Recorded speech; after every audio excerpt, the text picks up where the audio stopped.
Hey everyone, welcome back. It's me, Flare Pros, and in this video, I'm going to be talking about studying anatomy. I'm kind of going into that series. And so the first thing I'm going to start with is heads. When you start out studying anatomy, one of the most studied aspects is the human head. This makes sense as one of its main things we look at when we're seeing or talking to someone is the head. So I thought it would be fun in this video if I look at various methods to draw heads. Then at the end of the video, I'll show you how I tend to draw it. Level 1. Andrew Loomis. The first very basic drawing head method that everyone starts with is the classic Andrew Loomis method. Andrew Loomis made several books, but the common one is Fun with a Pencil. He wanted to teach people the best fundamental way to draw a head, no hassle, no fuss. Bare bones, what's the simplest way to draw it? First thing he starts with is a ball. Not a circle, a ball. A form instead of a 2D shape. The reason he starts with the ball is because it's something everyone has seen. As he said in the book on page 10, every form is like some simpler form with this or that variation and with some pieces added on. In other words, the ball is your steel bars to your building. And same as buildings, he teaches you to construct. With the basics fast in your mind, you can find out how to twist the architecture to look however you want and still look believable. Let's put this into practice. The first important thing to note when drawing the ball is the axis. Think of the axis as a stick pushed through the top of the form and then out through the bottom so it shows the top and the bottom. With these, you can easily see the tilt of the form, and the wrapping lines help further show you exactly how it is tilting and turning in space. This exercise gets you to see three-dimensionally instead of with flat 2D shapes.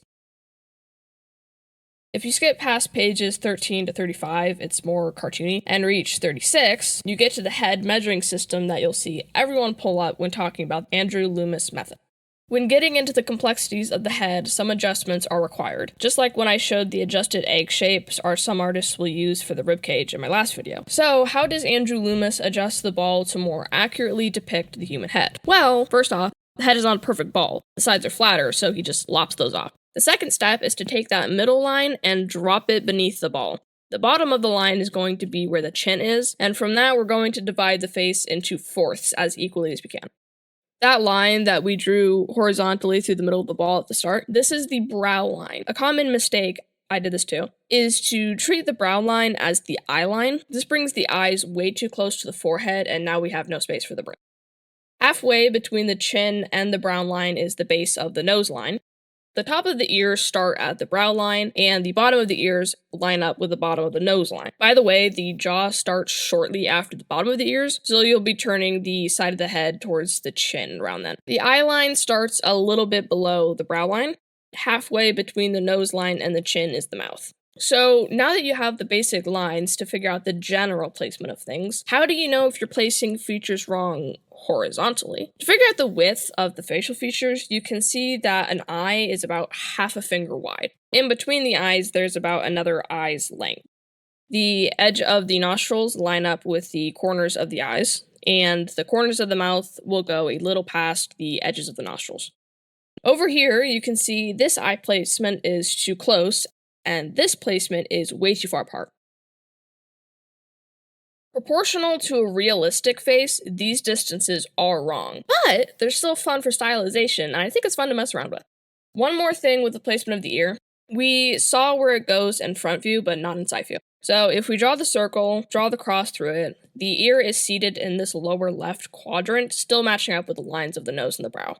Now keep in mind, Andrew Loomis does not mean this to be a strict method by which you have to always faithfully stick to. All he's trying to do is teach you how to construct and get this 3D sculpt of the head burned into your mind. And with that, you can figure out how to stretch and contort it. As he said, on page 37, I have given a set of measurements I consider ideal, but these not need be adhered to. Level 2, Michael Hampton with his book of Design and Invention.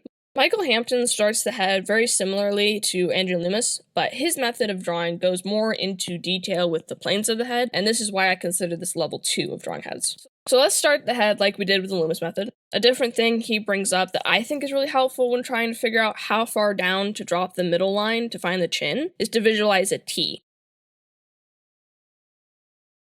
From the side view, keep in mind the jaw tilts downward diagonally. When I first started out, I was making the jaw a right angle, and that's a common mistake. After we get the head all mapped out, he draws a line from the ear to the corner of the chin.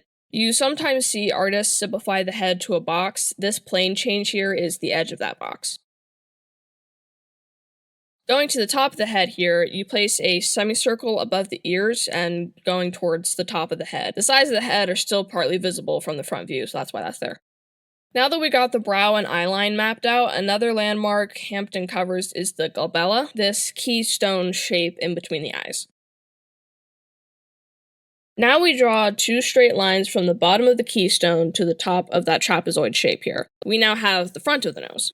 The side of the nose angles towards the cheek, making this V shape on the inside of the eye socket, and then is another straight line back to the edge of the trapezoid. This is because the tip of the nose tilts upward a bit, so we can see a bit of the nostrils at front view.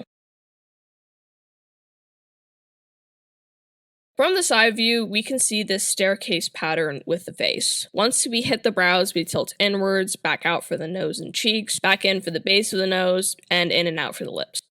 Michael Hampton employs a really good breakdown of the planes of the head and facial features, but the next artist I'm going to bring up has an issue with the way both Hampton and Loomis start. Level 3, Steve Huston. Drawing the head with the Loomis and Hampton method start with the same two-step process. Draw the ball, then the face mask. Steve Huston doesn't like this because if you stopped at the first step, you wouldn't be able to tell the direction of the head, its tilt, where the chin is, etc. So how does he simplify the head in one quick step? Triangles! Well, a sort of triangle. Then he continues with the same measurements as Hampton and Loomis because it's still the same head. He's just basically wrapping the ball and face mask in a single shape. From the side view, he draws the same cross. With the triangle shape, the cranium is more of an oval instead of the ball with Michael Hampton and Andrew Loomis. The cranium is more oval like this in reality as well. Now, when it comes to the eyes, Steve Huston employs a different method to show the inward dip of the brow back out to the cheek, the whistle notch. With this, you can see that staircase pattern and we have a more visible slot to insert the eyes.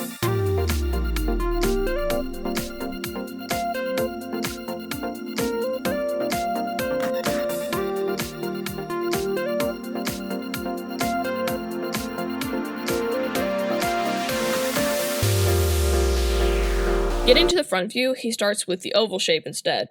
And other than that, the only real difference between him and the others is that he doesn't include the keystone like Hampton. And when he draws the side plane of the cheek, he has this, as he said, waterfall effect. Instead of a slightly curved line straight from the ear to the chin, there's this very loose kind of S-line. I like this a lot better. It shows the roundness of the cheek before dropping down into the muzzle mouth area. Level 4, Frank Reilly. When you practice with all these types, whichever method you use, you might not like all the rigid structure. Maybe you want some flow, some rhythm. Well, that's where Frank Reilly comes in. An artist who focused on rhythms of the body, he of course also made a set of rhythms of the relationship with the features of the face. To start, you're just going to draw a head like we've been doing.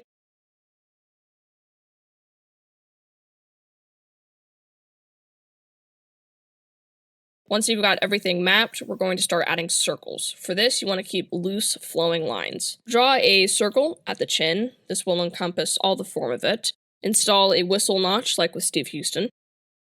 In the middle of that, draw two backward C's and drop it to the top of the nose. Instead of a trapezoid shape, it's going to look a little bit more like a relaxed bow and string. This will be the front of the nose. To get the size of the nose, draw these curved lines to the end of the nostrils. After that, you're going to put an oval about the middle of the nose and the bottom of the chin. This is the muzzle of the face. I'll get into more detail of what that looks like in a bit. After that, we're going to draw another oval, this one a bit bigger than the one for the muzzle. This is the layer of fat on your face that makes up the smile lines. From the corner of the ear, swoop down into the laugh lines, or the smile lines.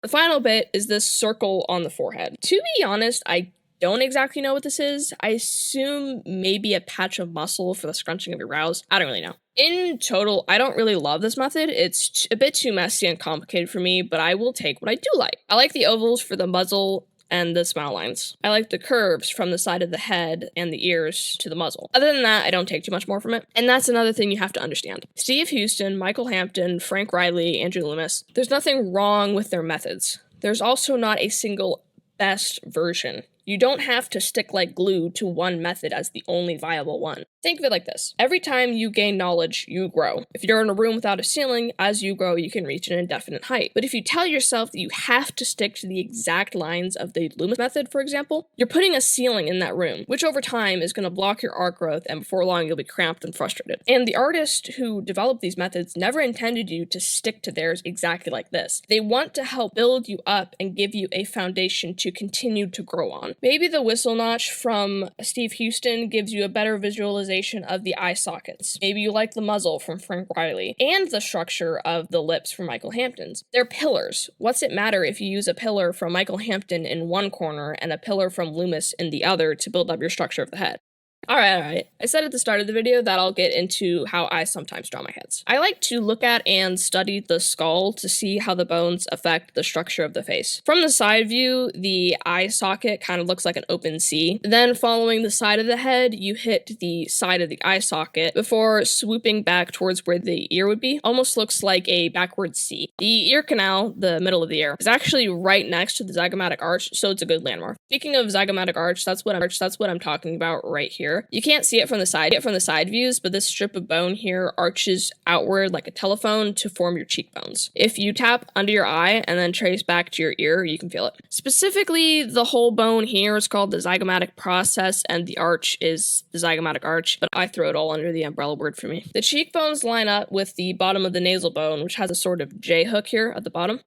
Next, we get into the jaw and maxilla. The maxilla is the top part of the mouth here, and from the side especially, you can see it curves outward along with the front of the jaw. This forms a mound or barrel shape, which the lips go around. Then it hits the chin, which juts outward and continues the step pattern of the side view.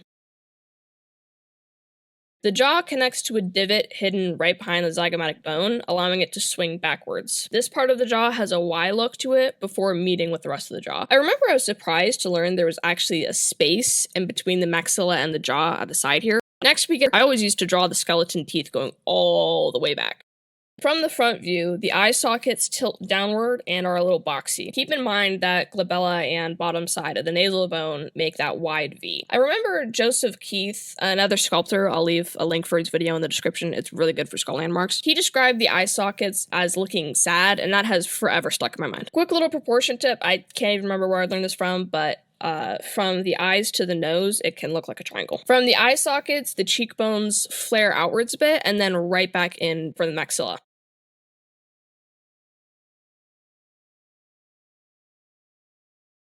In the quarter view, you can start to have issue visualizing the eye socket. When I looked at Steve Huston with his whistle notch, I didn't really like it because I just felt like the eyeball would just slide out. Also, I would have to add the glabella after that to make it a fully eye socket, so it just wasn't for me. Sticking with the eye socket, I felt like it was a bowl, but if it was just that, then I wouldn't really be able to see the eye at a side view. So I wanted the gentle curve and the depth of a bowl, but open at the sides and the skull. So, the Pringle. It has that curve I want, and I think it fits pretty well in quarter view. You just have to see it as an infinity Pringle so it can hold an eyeball. Another idea I heard from Mike Matesi is the T mask. I sometimes think of that. The eyes sit around the T and then, or the top of the T, and then it just drops down towards where the nose and the mouth is.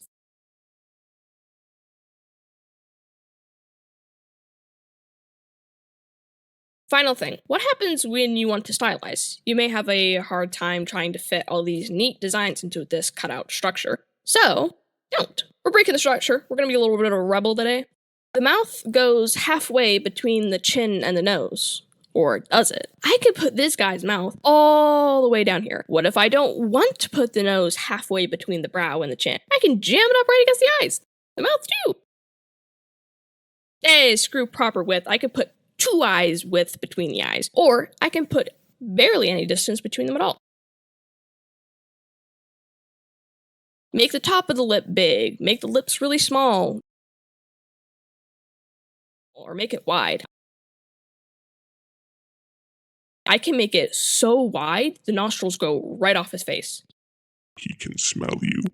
I can make the tip of the nose pointy, upwards or downwards. I can make the bridge of the nose high or tall. Also, in this video, I haven't even factored in different features with different ethnicities. East Asians can have higher or wider cheekbones. Black or African features tend to have wider noses, fuller lips, and I believe stronger jawlines. Looking into other ethnicities' facial features as you start to learn more about the skull or how to draw heads would be good to broaden your visual library and to be able to accurately depict a wide range of people.